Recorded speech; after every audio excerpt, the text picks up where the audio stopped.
Nuestro siguiente ponente es Jordi Sapés. Buenos días, Jordi. No, hola. Buenos días. Hola, buenos días. No te digo bienvenido al Congreso porque no solo llevas en el Congreso desde el primer día, sino que llevas desde el día menos 500. Bueno, presentar a Jordi para mí es sencillo, pero a la vez es muy complicado porque es el que me lleva tutorizando desde hace más de 5 años trabajo de autorrealización. Lo primero que se me ocurre decir es que él es el padre de todo esto. Él es el padre de Azka y, en definitiva, si a través de Azka hemos conseguido armar nuestro segundo congreso, pues ha sido gracias a él. Y gracias a él y a otra persona que vive con él, que es su mujer, María Pilar de Moreta, porque los dos son ahí un tándem fantástico. Jordi, en un momento determinado de su vida, porque él es economista, antes de que se me olvide decir que también es músico. Ahora yo no lo he visto nunca tocar el violín, pero él es violinista. En un momento de su vida se encontró que esto era un lío. Él sabía mucho de economía, sabía mucho del mundo, porque es un estudioso, pero no entendía la injusticia de las estructuras del mundo. Incluso llegó a militar en partidos de izquierda para intentar ver si desde ahí podía hacer algo. Fruto de ese lío, un día, por casualidad, encuentra a Blay, va a una conferencia suya, y él ha dicho siempre que su vida cambió como de la noche al día, que fue un volver a vivir de otra manera. Estuvo con Blay durante 5 años, hasta la muerte de Blay. Blay murió en el 85, pues estuvo con Blay desde el 80 hasta el 85. Una vez que Blay muere, para él y para los alumnos de Blay, pero él lo vivió así, fue una gran crisis porque es perder al maestro y además perder a ese maestro como que te está inyectando energía, luz y amor cada vez que estás con él. Entonces, el maestro nos deja y ¿qué hacemos? Bueno, pues consiguió hacer un trabajo como de renacimiento. De la crisis tiene que surgir algo. ¿Y qué surgió de la crisis? Pues surgió un método. Él lo que quería era que su método, o sea, un método continuando a la enseñanza de Blay, que su método no fuera un método ideológico. No quería montar ideologías sobre ideologías. Quería que fuera un método experiencial. Experiencia. Es la experiencia. El estilo de lo que Blay decía, de que no voy a escribir nada ni decir nada que yo no haya experimentado. Y entonces, fruto de eso, ha publicado este libro que ha salido recientemente, Práctica del Camino de Antonio Blay. Métodos, etapas y transformación. La segunda cosa clara que tenía Jordi es que una de las cosas que había hecho como más originales Blay era el personaje. Entonces quiso desarrollar y profundizar en lo que es el personaje de Blay y escribió este libro, que es el concepto de personaje en la línea teoría, muy recomendable porque también habla de cómo desactivarlo, cómo desconstruir ese personaje que hemos construido, que al fin y al cabo es un mecanismo mental. La tercera cuestión que os quería comentar es que él vio en el Evangelio un método de trabajo espiritual. Y entonces, fruto de eso es este otro libro, el Evangelio, también lo podéis conseguir. Prácticamente, bueno, ayer, los que estuvisteis en el taller, pues ya no digo más sobre él. Muy interesante. Y por último, una cosa que a mí me encantó de Jordi es que desde el principio se dice que la espiritualidad no es un escape del mundo. Desde el principio su línea es una línea comprometida. Y como tal compromiso, yo os quería leer algo de él. Y él hablando con nosotros, de vez en cuando, pues tenemos reuniones. En una ocasión, hablando de la conciencia impersonal, le pregunta a uno de nuestros compañeros. Dice, ¿la conciencia impersonal significa actuar socialmente según el don de cada uno, ¿no? Porque si uno es artista o tiene capacidad para el arte o pintura u otra cosa, y contesta Jordi, sí, evidentemente. Cada uno hace su aportación a la sociedad mediante su trabajo y no todos tenemos que ser políticos. Pero a veces uno se puede preguntar, si al final nos tenemos que resumir en el ser, ¿para qué esforzarnos tanto en la forma? En el sentido, ¿para qué esforzarnos tanto en las cosas del día a día? Pues porque en la medida en que hacemos un esfuerzo de actualización del potencial, tomamos conciencia del mismo. El potencial es Dios en nosotros, y eso vale tanto a título personal como a título social. Estamos participando en una parte del proceso. Y nuestra forma desaparecerá cuando deje de ser apropiada como vehículo de expresión del potencial. No vamos a conseguir una transformación de la sociedad a corto plazo, pero si nos implicamos al 100%, nos podemos realizar personalmente, porque, a fin de cuentas, este ser esencial que se está expresando a través de nosotros ya está realizado. Pues este es lo que quería decir de Jordi y tienes la palabra, cuando quieras. Muchas gracias, Carlos. A ver, en principio mi ponencia se trata de hablar un poquito, de echar un vistazo a la situación de la trascendencia en la sociedad. Es decir, que en estos momentos, ¿qué pinta la trascendencia? ¿Qué importancia tiene la trascendencia? ¿Cómo nos movemos en relación a lo que nosotros llamamos espiritualidad? Pero antes de entrar en esta cuestión social, me gustaría resaltar el aspecto de en qué medida nosotros podemos intervenir ahí y desde dónde podemos intervenir. En varias ponencias se ha destacado la importancia del centramiento en la línea de Antonio Lai. Y una de las cuestiones que tiene, uno de los peligros que tiene el resaltar la importancia del centramiento es que se confunda el centramiento con meditación, que se confunda el centramiento con aislamiento, con huida, con desinteresarse de la realidad cotidiana para conectar con lo esencial, para conectar con lo superior.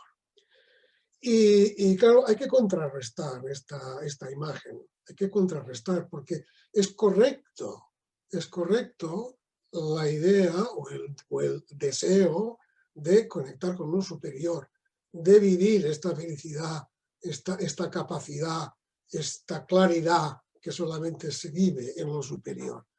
Pero tampoco no se debe olvidar o no debemos olvidar, y pienso que en estos momentos la situación es especialmente clara en este sentido, no debemos olvidar que por algo estamos aquí y que hay una dualidad esencia-existencia y que si vamos a la esencia es para desde esta esencia vivir y responder a la existencia. Ya llegará un día que nos vamos a ir a la esencia del todo, pero mientras estamos aquí, nuestra función es conectar con el fondo para hacer que el fondo se exprese y perfeccione la realidad en la que estamos viviendo, que de hecho esto es lo que sucedía cuando éramos pequeños. Es decir, nos hemos apartado del fondo porque hay un problema producido por la sociedad que nos ha alienado de nosotros mismos, que nos ha hecho identificar con las cosas, que nos ha hecho olvidar de nuestra naturaleza, de nuestra esencia. Y entonces tenemos que volver a aquí. volvemos aquí con el centramiento. ¿Qué es el centramiento? Es un proceso de ir hacia el interior. Pero tiene dos fases. Y pienso que es muy importante resaltar estas dos fases. La primera fase nosotros la llamamos despertar. Y la segunda fase la llamamos conectar con el fondo.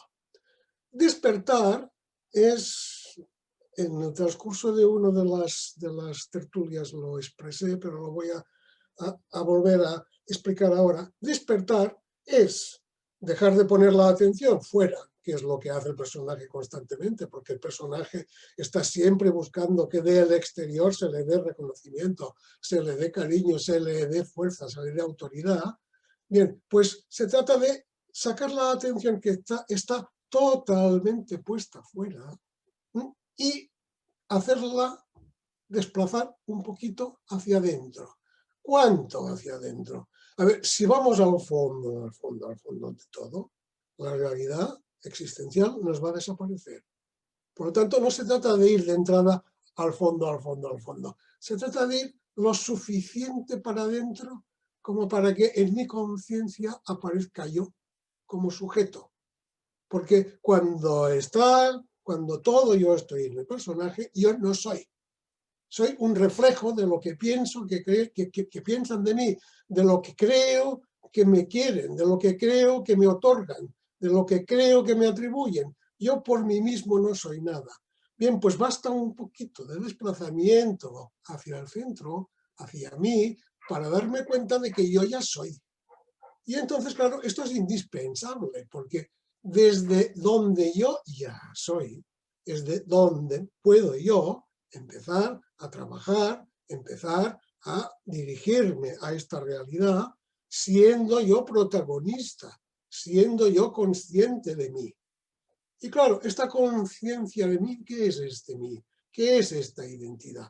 Bien, pues la podemos reconocer yendo más hacia el fondo, yendo más hacia el centro y dándonos cuenta que lo que llamamos yo es la capacidad de ver, la capacidad de amar y la capacidad de hacer del absoluto, que se está manifestando a través de este yo protagonista, consciente, y se puede expresar en el exterior. Es decir, hay una conciencia de mí como forma, como herramienta que tiene realidad per se, y una conciencia de mí como fondo, como capacidad del absoluto, de lo superior, que se expresa a través de mí y intenta perfeccionar esta realidad. Intenta actualizar el potencial que soy en respuesta a la situación que se produce en los territorios, en las áreas en las que yo estoy participando. Y bien, pues dicho esto, vamos a ver un poquito cuál es el panorama de la espiritualidad en estas áreas, en esta sociedad actual que estamos viviendo. Es especialmente importante en estos momentos darnos cuenta de que hay una situación crítica. Las situaciones críticas, desde un cierto punto de vista, dan mucho miedo y son peligrosas, y desde otro punto de vista son una verdadera ocasión de transformación. Y una de las cuestiones que estamos viendo en estos momentos, en las experiencias recientes que tenemos, es, en primer lugar, la evidencia de que el ser humano, en situaciones críticas, en el momento en que los mecanismos mentales propios del tinglado, del modelo y del personaje dejan de funcionar, surge una capacidad de entrega, surge una capacidad de sacrificio, surge una capacidad de responder. Y esto surge en una situación crítica cuando en las situaciones ordinarias y normales, digamos que prácticamente está prohibido. Y al mismo tiempo, esta situación crítica que estamos viviendo está poniendo de relieve hasta tal punto la evidencia de que el funcionamiento hasta ahora hasta estos momentos del sistema político y económico, en estos momentos ya no va. Y no solamente no va, sino que es algo realmente, no diré que espantoso, pero sí que da grima abrir el periódico cada día y darnos cuenta de cuáles son las indicaciones, las propuestas de los supuestos dirigentes que tenemos. Entonces es evidente que en estos momentos la cuestión de la espiritualidad va más allá de un refugio personal, va más allá de una cuestión íntima.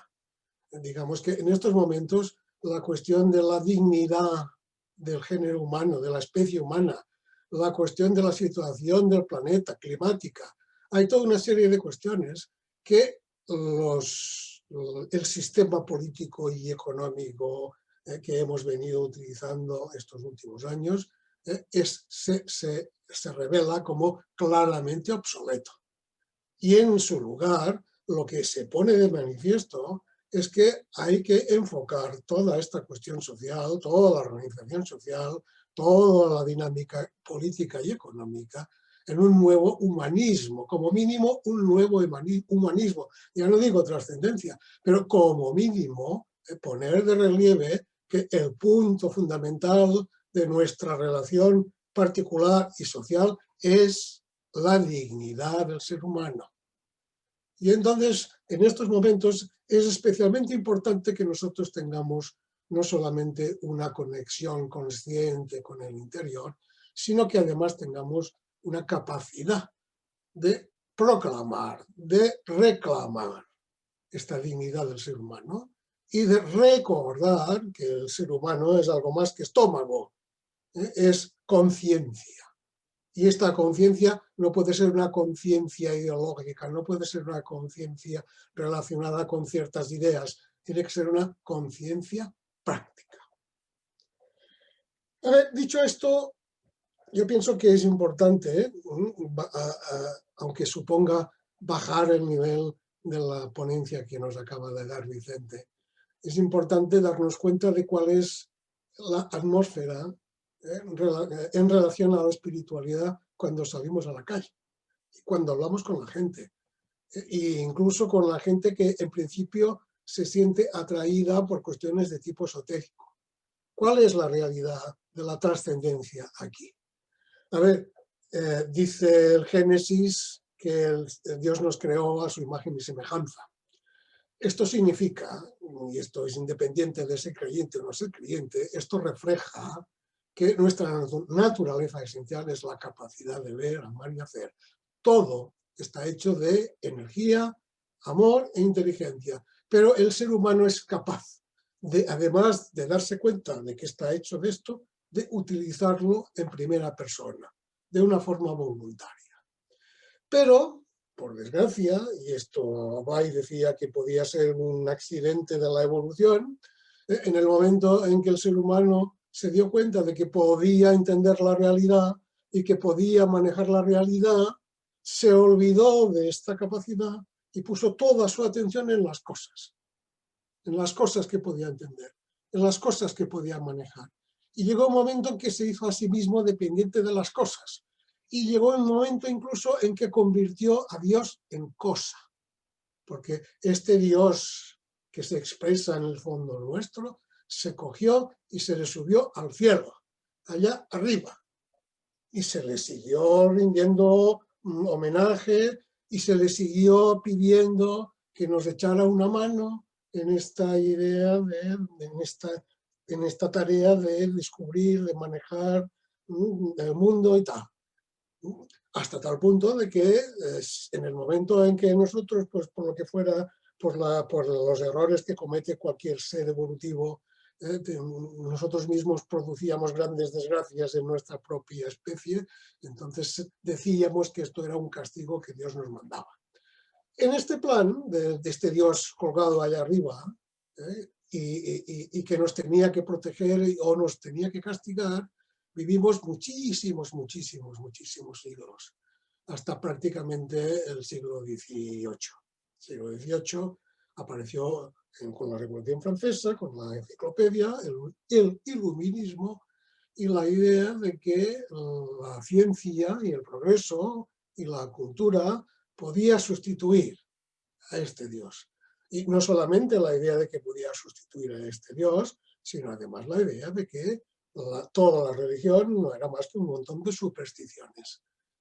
Y algunos filósofos, especialmente Feuerbach, de la izquierda hegeliana, pues plantearon una cuestión muy interesante, muy bonita.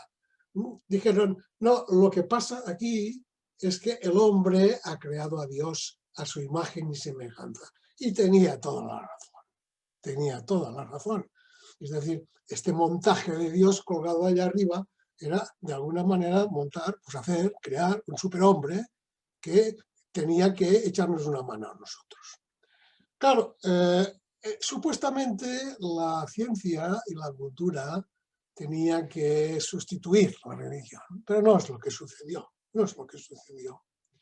Fijaros que cuando hablamos nosotros de la experiencia del espíritu, cuando hablamos de la trascendencia, podemos estar todos de acuerdo, creyentes y no creyentes, que eso de la trascendencia se vive, se percibe en primer lugar como una sensación de vacío interior, como una sensación de que nos falta algo.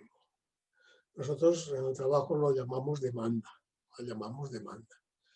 Pero es una sensación de vacío que no puede resolver ni las creencias religiosas, ni el esoterismo, ni tampoco la ciencia, porque es algo relacionado con nuestra realidad esencial. Y claro, esta ciencia y este progreso que tenía que sustituir a Dios, pues pasa como todo, pasa como todas las cosas que veremos que han aparecido en sí, en el fondo, para los entendidos, son perfectas. Pero como sustitutivo, digamos, de la esencia, de mi realidad esencial, de la realidad esencial de cada uno, pues no vale, porque la única cosa que vale es esta conexión conmigo mismo. Claro, la ciencia estará muy bien para el científico, pero para la inmensa mayoría de la especie humana, la ciencia es algo que estudian en un prospecto o en un libro y es algo que los científicos saben y tú te tienes que creer. Y aquí, en el momento en que se produjo este vacío, no lo llenó la ciencia, lo llenó el budismo, la teosofía, la astrología, el espiritismo, lo llenó toda una serie de ismos y sobre todo lo llenaron las utopías políticas. Las utopías políticas con un montaje prácticamente religioso, porque las utopías políticas, como por ejemplo el comunismo, pues se precisaban, partían de una conciencia de clase, tenían unos axiomas, tenían unos dogmas, tenían unos sacerdotes que eran los del partido y tenían incluso una inquisición que consistía en expulsar a los heterodoxos. Es decir, se pasó de toda la, digamos, estructura tradicional de la religión, se trasladó a estas otras cuestiones. Y además con el agravante de que se podía optar por varias alternativas. Y aquí, entonces, además apareció otra cuestión que fue la psicología. La psicología puso de relieve algo, y lo puso a nivel popular, de relieve la existencia de una mente. La existencia de la mente era algo que había venido siendo patrimonio de los filósofos, que si los científicos eran una clase reducida, los filósofos todavía más. Pero al hablar la psicología, al saber la psicología, al aparecer la psicología y al divulgarse la psicología, sobre todo en su vertiente emocional, sobre todo en lo relacionado con las emociones, con la angustia, con la capacidad, con la posibilidad de resolver algunas cuestiones o de paliar algunos males mentales o males emocionales. Ahí se puso de relieve la existencia de algo que era diferente del cuerpo y que llamábamos la mente. Y también esto se popularizó. Y aquí aparecieron una cantidad impresionante de terapias. Y fijaros que aquí también es interesante destacar el hecho de que dejamos de ser pecadores, que era el problema que había venido siendo tradicional en tiempos de la religión, para pasar a ser víctimas. Porque, claro, la terapia exigía que uno estuviera mal. La terapia exigía de alguna manera que hubiéramos tenido una infancia terrible. Y bueno, hay algunas infancias que realmente son terribles, pero la inmensa mayoría de las infancias son normales, lo cual no quita que el ser humano, que se ha desconectado por influencia del modelo y de la educación, pues esté al albur de lo que sucede fuera. Pero claro, estas terapias también fueron un sustitutivo. Ya se decía que el psicólogo era el sustitutivo del confesor. Y sobre todo, aquí el problema que se planteó, o el resultado de esto, fue que se trasladó la cuestión de la trascendencia a un problema personal, a un problema íntimo, la cual cosa le fue muy bien, digamos, al capital y a la sociedad, al poder político, porque de alguna manera la gente empezó a despreocuparse de la cuestión social, ¿no? Que había sido el caballo de batalla en el siglo XIX, para pasar a ocuparse de su interior, de su bienestar. Y aquí tenemos que añadir encima otra cuestión, que es la cuestión de las drogas. Las drogas, en principio, son medicamentos. En principio fueron medicamentos utilizados para paliar primero el dolor físico y después para paliar el dolor psicológico. Pero también acabaron convirtiéndose en una alternativa para buscar bienestares. Claro, estos bienestares pusieron de relieve otra realidad, además de la mente, que eran los niveles superiores de conciencia. Porque lo que se experimenta a través de las drogas suelen ser niveles superiores de conciencia. Lo que pasa es que se experimentan a costa de destrozar el organismo y se experimentan sin control ninguno. Bien, todo esto ha servido, esto es un poquito el panorama que nos encontramos ahora cuando salimos al exterior, y queremos hablar de lo trascendente, es decir, de lo que no es directamente economía, de lo que no es directamente materialidad, de lo que es conciencia. Conciencia relacionada con creencias determinadas, sean religiosas, sean de otro tipo. Creencias relacionadas con estados psicológicos, sean ordinarios, sean extraordinarios. Y todo esto con un punto de referencia que es el individuo, la persona. Bueno, pues esto nos sirve para decirle a la persona que como persona tiene la necesidad de recuperar este protagonismo y empezar a tratar la cuestión de la totalidad, la cuestión de la existencia desde este nivel personal.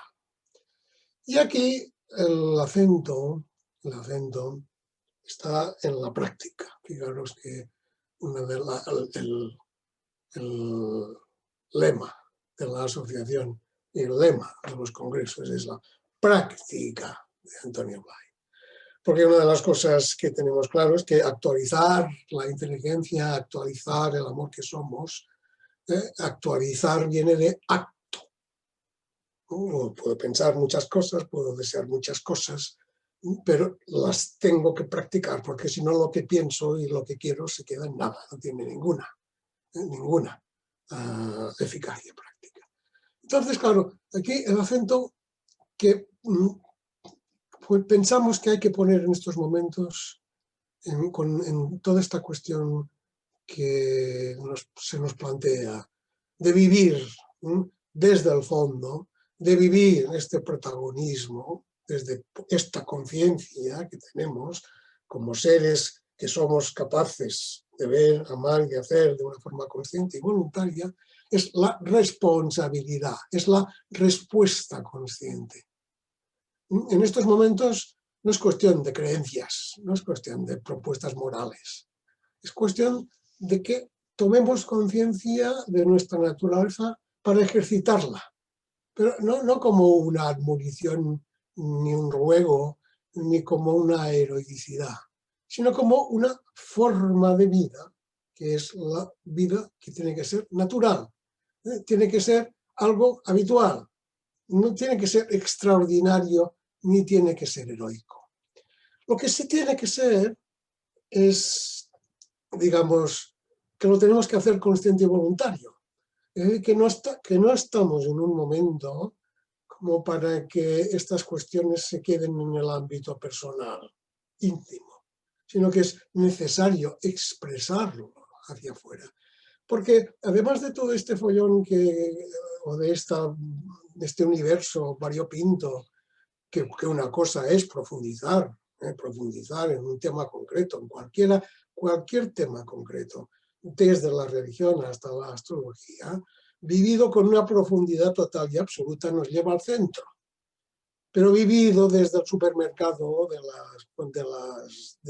yo me monto un plato combinado, no sirve para nada, sirve para confundir todavía más la situación. Y entonces además nos tenemos que dar cuenta de que como consecuencia del rechazo que ha habido a la religión y como consecuencia de toda esta especie de escaparate monumental de alternativas espirituales, pues lo que hay es un gran vacío a nivel general, hay un gran vacío. Una de las cuestiones que nos tenemos que plantear es cómo es posible que las drogas, que la violencia doméstica, que la pornografía, que toda esta dimensión que parece que en vez de ir hacia adelante vayamos hacia atrás, las polémicas, los conflictos, cómo es que todo esto, digamos, parezca tener más fuerza que nuestra conciencia personal y que la dimensión espiritual que es propia del ser humano, tanto, repito, si es creyente como si no es creyente. Nos tenemos que plantear muy en serio que hay una ausencia total de dos cosas, de horizonte y de valores. Y, por desgracia, una de las cuestiones que últimamente se está poniendo de relieve es que las personas, digamos, más conscientes en general, pues hemos pretendido apartarnos de todo lo que pudiera significar adoctrinamiento, incluido el adoctrinamiento religioso, incluido la catequesis, porque nos ha parecido que llevar a nuestros hijos a un tipo de enseñanza que les metieran en la cabeza ideas irracionales o complejos de pecado o lo contrario, creencias de ser superior por pertenecer a determinada religión o no a otra, nos ha parecido que esto no era adecuado. Y es verdad que no era adecuado, pero no lo hemos sustituido por nada. Y entonces en la educación de nuestros hijos seguimos estando, digamos, atentos, preocupados por lo que significa el manejarse en el sistema, por si aprenden, por si desarrollan unos estudios, por la función que pueden jugar en el futuro dentro de la sociedad. Pero ¿quién les hace conscientes a nuestros hijos? ¿Quién se preocupa de hacer conscientes a nuestros hijos de que son capacidad de ver, amar y hacer? ¿Quién se preocupa de sembrar en la semilla de su conciencia que tienen una función a desarrollar en un futuro inmediato?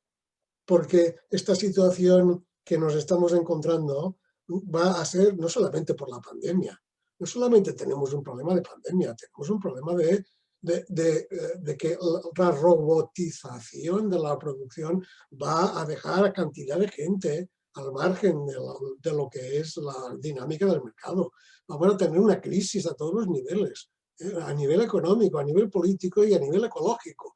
¿Quién se está preocupando de decirles a nuestros hijos que van a ser responsables inmediatos en su inmediatez, en su vida, en su existencia, de darle una vuelta a esta situación? Entonces, claro, no es cuestión simplemente de tener una idea de que hay otra realidad, ni es cuestión de ir buscando en nuestro interior esta realidad última que nos puede incluso ilusionar en el sentido de decir, bueno, como sobre todo los muy mayores, como nosotros, pues ya estamos próximos a desentendernos, a podernos desentender de esta situación porque nos vamos a ir a fundir otra vez con el ser esencial. Pero claro, este no es el planteamiento que lleva a la actualización del potencial. Esto lleva a soñar despierto muchas veces. Lo que lleva a la actualización del potencial es el estar manifestando constantemente en cada situación concreta, familiar, laboral, asociativa, política, manifestar nuestra posición y que sea una posición relacionada con la conciencia de ser espíritus. Que sea una posición que de alguna manera entienda lo que hay y proponga una transformación. Porque uno de los problemas que solemos arrastrar en la vida ordinaria, para nosotros, que somos gente preocupada por la espiritualidad, es que tenemos una dificultad para trasladar a esta vida ordinaria, para trasladar a la propia mente unos esquemas distintos de los ordinarios. Es decir, yo me puedo situar en un plano profundo, en meditación, y vivir ahí una dimensión extraordinaria de luz, de amor y de potencia. Pero cuando me planteo trasladar esto a la vida ordinaria, al plano ordinario, pues, ¿qué utilizo? Pues utilizo los esquemas mentales de costumbre. Incluso los que acceden de alguna forma al despertar a partir de los 30, 40, 50 años, que son las edades más propias, las edades en las que, digamos, que el modelo y las expectativas del personaje entran en crisis y uno se da cuenta de que o que va para abajo o que tiene que subir a otra dimensión. Entonces uno recibe toda una cantidad de información y vive toda una serie de experiencias, pero claro, todos los patrones, digamos, que tiene relacionados con la educación de los hijos, o relacionados con las relaciones familiares, o relacionados con el trabajo laboral, o con la política. Todos estos esquemas son los de siempre, son los antiguos, son los usuales, son los ordinarios. Y entonces esto no sirve para modificar la realidad, no sirve para plantear un cambio. ¿Qué hay que hacer? Pues decíamos hace pocos días, pues hay que mirar las cosas despierto como si nunca las hubiéramos visto. Como si nunca las hubiéramos visto. Y además conscientes de que el espíritu tiene una doble imagen. Hay una imagen, digamos, de identidad, de realidad, que es única, que es eterna y que es inmutable. Y luego tiene una manifestación como proyecto. Y esta manifestación como proyecto se va desarrollando. Tiene por finalidad la realización, no personal, sino global. Blay lo decía, no es la persona la que se realiza, es el planeta el que se realiza, es el universo el que se realiza. Entonces, claro, nosotros individualmente, personalmente, digamos que no vamos a vivir esto desde la forma que somos. Al contrario, nos quedan pocos días. Pero en cambio sí debemos tener presente, sí debemos tener claro, porque en este fondo perfecto, idéntico, eterno, está la meta hacia dónde se está desarrollando la existencia. Y entonces sí debemos tener la conciencia de estar participando aquí, en estos momentos, aquí y ahora, no pensando en el futuro, aquí y ahora, en el presente. Pero claro, este aquí y ahora, en el presente, no es estar en una especie de paréntesis meditativo, es estar aportando luz, es estar aportando interés y es estar aportando energía incluso como conflicto, porque muchas veces lo que es nuevo, lo que pretende presentar una alternativa al bloqueo, a la identificación de entrada, al poder establecido, a la inercia de lo acostumbrado, se le presenta como un peligro, se le presenta como algo conflictivo. Y aquí está el punto de referencia del Evangelio que estamos promocionando. En el Evangelio se escribió después, bien entrado al siglo I, después de la muerte de Cristo. Y ahí, pues, como cuando se explica un relato que ha sucedido, pues ahí está lleno de toda una serie de cuestiones de tipo dogmático que desde un punto de vista racional pues nos puede ser un poquito difícil de entender. Pero afortunadamente incluye toda una serie de manifestaciones de la vida de Jesucristo que se habían transmitido de forma oral. Y estas manifestaciones de la vida de Jesucristo, que son básicamente en forma de parábolas y en forma de situaciones concretas, si os fijáis, no se pueden traducir como leyes morales ni como obligaciones.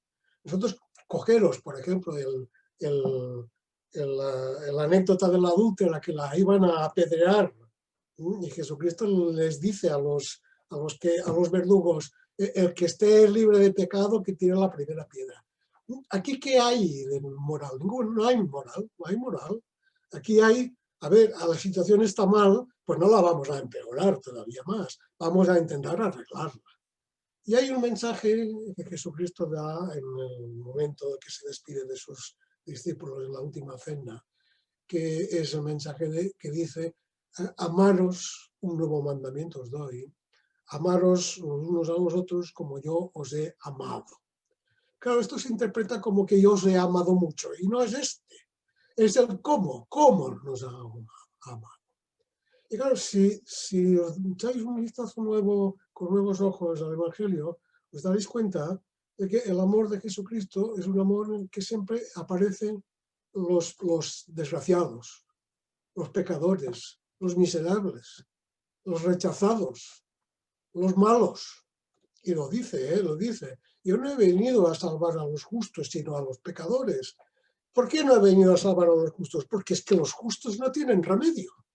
Porque los justos ya les parece todo bien, ya les parece todo fantástico, ya les parece todo perfecto. Entonces, claro, en esta posición de atender el exterior desde la conciencia que somos, para intentar poner en la realidad que nos ha tocado vivir un poco más de luz, un poco más de amor, un poco más de fuerza, un poco más de energía, un poco más de sustancia. Lo que nos puede orientar es esta idea de que ¿qué tenemos que apoyar? ¿A favor de quién debemos luchar?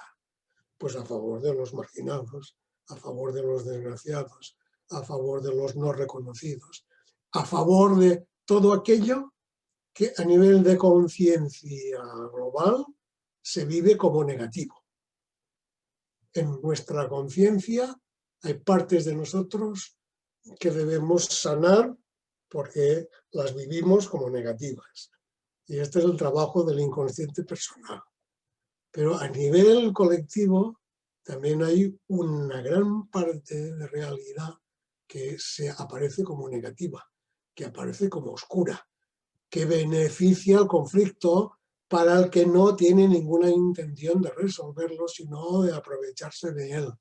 Y nosotros tenemos la obligación de mantener en este conflicto, en esta situación crítica, no solamente una disposición de entrega y de ayuda, sino también una reivindicación de lo que decíamos hace unos minutos, de que nosotros esperamos, porque entendemos, porque intuimos, porque vivimos una dimensión del ser humano que está en un nivel muy superior. Y no hace falta para eso que seamos expertos en economía. Lo que sí me acuerdo de una de las últimas de las últimas campañas electorales en Estados Unidos, en el que uno de los contendientes venció acusándole al otro de que no entendía de qué iba el asunto, ¿eh? Y le dijo, es la economía, estúpido. Bueno, pues nosotros no hace falta que insultemos a nadie, ¿no? Pero sí conviene que, digamos, es la conciencia. Es la conciencia. El problema que tenemos es un problema de conciencia y se resolverá con conciencia. Y ahí está la aportación que el trabajo, la dimensión trascendente puede hacer al colectivo y además nos dará sentido a la existencia. Sí, me puedo ahorrar los 5 minutos porque cuando te he visto escuchar, pues ya he resumido. Resumo diciendo, hay un despertar en el que yo me doy cuenta de que estoy andando por un camino carente de sentido, con unas promesas que no se van a resolver, con una dependencia del exterior que no me da nada, y tengo que tomar conciencia de mí como sujeto, como persona. Tengo que asumir el protagonismo. Tengo que darme cuenta de que en mí están todas las capacidades necesarias para que yo me pueda mover, para que yo pueda vivir una existencia con sentido. Y además, para que me pueda responsabilizar, para que pueda decidir qué es lo que hago en esta vida, qué es lo que quiero ser cuando sea mayor. Y también tengo la conciencia necesaria para darme cuenta de que me enfrento a un universo con una complejidad, con una enormidad, con una cantidad brutal de dificultades y de problemas, y que yo solo, pobrecito, de forma personal, individual, poca cosa puedo hacer. Pero lo que sí puedo hacer es hacer de mi forma personal, de esta forma pequeña, de esta forma limitada, algo que sea transparente al ser esencial que está actuando a través de mí. Y darme cuenta, en el momento en que yo me pongo como herramienta al servicio, en el momento en que siento cómo a través de mí fluye esta energía, esta conciencia y esta lucidez, puedo darme cuenta de que este ser esencial que se está expresando desde mi fondo se está expresando hacia el ser esencial que aparece fuera en forma de personas, en forma de situaciones, en forma de objetos, en forma de seres vivos. Y esta es la conciencia de unidad. Es una conciencia que relaciona el interior con el exterior, todo bajo la bendición de Dios. Muchas gracias.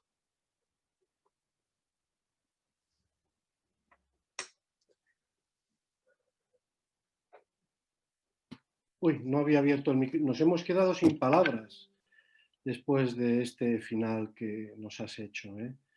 Enhorabuena, Jordi. Y yo la verdad es que me quedaría con este final, pero quiero decir un par de cosas resaltando la intención que has tenido siempre de la conciencia práctica, ¿no? La conciencia debe ser una conciencia práctica. Y después decía, recuperar el protagonismo de la existencia desde este nivel de conciencia personal y poniendo acento en la práctica. Y claro, ya al terminar, lo has dicho muy claro, hablando de la trascendencia, hacernos transparentes al ser esencial que actúa a través de mí y que se expresa en mí y también se expresa afuera y en mí hacia afuera, y así es esa unidad. Muchas gracias, Jordi, y en fin, un placer escucharte.